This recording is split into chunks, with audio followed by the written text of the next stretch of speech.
Sveiki, mėly draugai. Surinkau keletą vaizdo medžiagų, kurias jums neužilgo parodysiu, bet prieš tai noriu trumpai pasisakyti apie migraciją ir migrantus. Ačiū Dievui, Lietuvoje viskas dar kol kas yra ramu ir mes neturime to košmaro, su kuriuo susiduria kitos Europos šalis. Aš esu prieš nekontroliuojamą migraciją ir manau, kad visas šis migracijos procesas turi būti labai rimtai kontroliuojamas ir jų skaičius neturi viršyti nustatytų protingų ribų. Padėti žmonėms žinoma reikia, suteikti galimybę geresnį ateičiai, bet tikrai ne vietinių gyventojų sąskaita saugumu ir ateitimi. Ir jie privalo dirbti bei visiškai paklusti tos šalies, į kurią atvažiuoja įstatymams. Jie privalo užsitarnauti leidimą gyventi toje šalyje, jiems turi būti nustatyti kažkokie papildomi įstatymai bei taisyklės. Mano manimu, jie niekada negali užimti aukštų pareigų kažkur teisėsaugoje, politikoje, švietime. Ir migrantas niekada negali būti statomas aukščiau vietinių žmonių, aukščiau vietinių gyventojų. Jų kultūra, religija, pažiūros, moralė yra mums svetimas. Kažkas galbūt pasakys, kad aš esu rasistas, bet man nusispjauti, aš nesu rasistas, aš esu realistas, nes puikiausiai matau, kaip atvirai vykdoma visos Europos islamizacija. Ir tai tik kelių dešimtmečių klausimas, kada savo šalyse mes tapsime mažuma. Esu prieš kiekvieną trečiųjų šalių migrantą, kuris nedirba, kuris daro nusikaltimus, kadangi Europa skęsta nuo išžaginimų ir smurto, seksualinės prievartos, vagysčių, kurią dažniausiai vykdo trečiųjų šalių migrantai. Nejaugi mes norime to paties. Kiekvieną dieną šimtai atvejų Italijoje, Vokietijoje, Ispanijoje, Prancūzijoje žmonių sumušimai, žudynės, prievartavimai, turto niokojimas, turto užgrobimas. Visa tai tapo realybė ir kasdienybė. Užtenka tai slėpti, gražinti ir užstoti tos vargšelius. Dabartiniai įstatymai jie saugo migrantus, bet visiškai nesaugo vietinius. Masiniai išžaginimai be pasekmių, be deportacijos, realios bausmės, vagystės, vietinių terorizavimas, teroristiniai išpuoliai, kai su automobiliu įsirėžia į žmonės. Ir tai kartojasi vėl ir vėl ir vėl. Ir svarbiausia, jie atvažiavę į svečius elgiasi kaip ponai, kaip savininkai. Jie būna net atvirai, tai sako, kad tai yra jų šalis. Įstatymai nesaugo vietinių, tai kaip čia gali būti, kas apskritai per velniava darosi. Ir kažkas iš mūsų žmonių pasisako, ar užstoja migraciją, migrantus, kurie naikina Europą kaip vėžys. Bet dabar tapo populiarus terminas neapykantos kalba, kad ypač jeigu tu drįsti kažką pasisakyti prieš migrantus ir migraciją, jų vykdomus nusikaltimus. Tiesiog parodysiu keletą vaizdo medžiagų, perspėdamas, kad visa tai jau yra nebekontroliuojama ir tai vykdoma. Ir tai, kas vykdoma dabar, yra ne kas kita kaip baltų žmonių naikinimas, baltosios rasės sunaikinimas. Nepamirštam, kad visoje Europoje yra labai mažas gimstamumas, kad visa Europa sensta, kad visose šalyse yra depopulacija, didžiulė depopulacija. Ir labai paprasta sudėti 2x2 ir suvokti, kokiu tikslu visa tai yra daroma, kad visa tai yra suplanuota ir pastaraisiais metais tokia didžiulė masinė migrantų banga, kur kažkodėl 80% iš jų yra stiprūs jauni vyrai. Čia Olandija, vertingas specialistas pagardins jums mėsą. O čia Ispanija, kur siautė tai vadinami okupasai ar skvoteriai.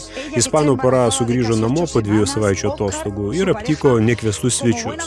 Juos stipriai sumušė okupai, o policija jiems niekuo negalėjo padėti. Jūs neturite teisės juos išvaryti, nes jos saugo įstatymas, o jūsų ne.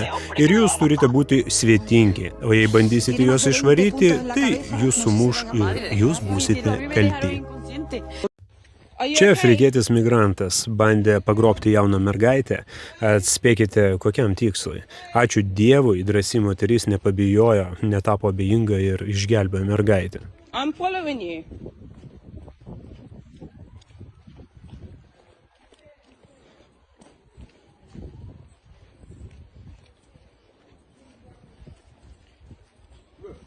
Why are you fucking stalking him, bro? Are you okay? Do you know him?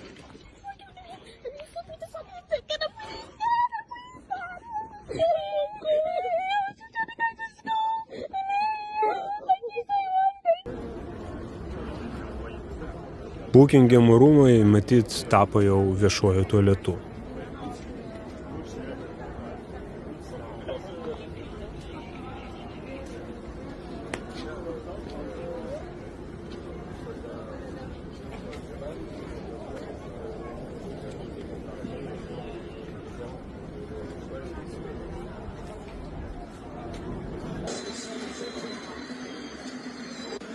Čia ir vėlgi Anglija, kur migrantas nutarė pravėdinti savo pasididžiavimą.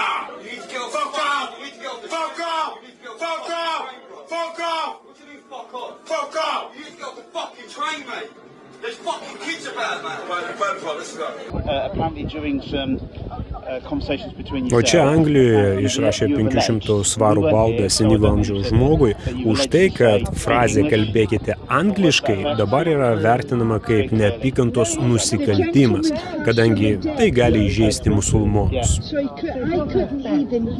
No, and that's fine, and that's why we've just come to speak, because potentially someone could perceive that as a hate crime. Did we just know this was going to happen? Didn't we? People, if someone says to me, officer, I believe this, then we need to look at it, because someone's potentially reporting.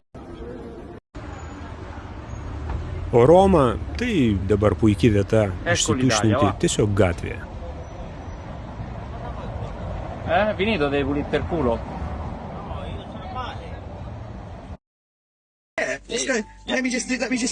Čia paprastas eilinis pensininkas iš Anglijos, kuris pasisakė komentare apie masinę migraciją. Išsakė savo nuomonę. Ir jį suimti atvyko daugiau nei 10 policininkų.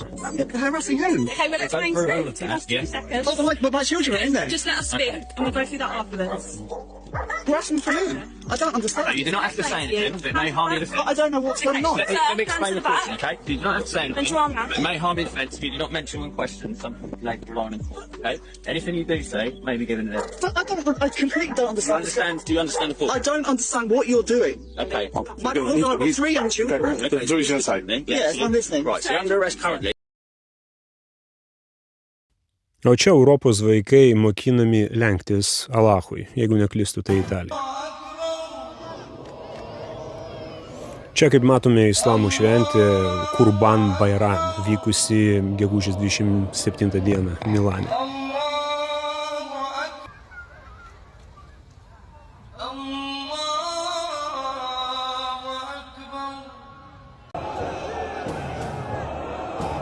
O čia Kurban Bayram vykusi Maskvoje. Pasižiūrėkite į šią žygiuojančią musulmonų armiją.